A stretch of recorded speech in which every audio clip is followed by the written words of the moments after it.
তো আজকে ওকে আমি সাজাতে গেছিলাম। তো আজকে ওর স্পেশাল ডে। তো সুদেষ্ণা আমার কাছে সেজে কি বলছে চলো সুদেষ্ণার কাছেই শুনে নিই। আজকে রেডি। সুদেষ্ণা সুদেষ্ণা বলো কেমন লাগলো? খুব দারুণ লাগলো।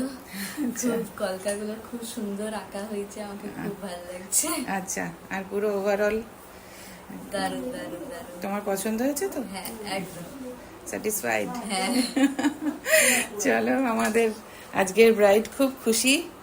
এখন সে ওকে আমি আবার পরে দেখাচ্ছি। ও তাকাও।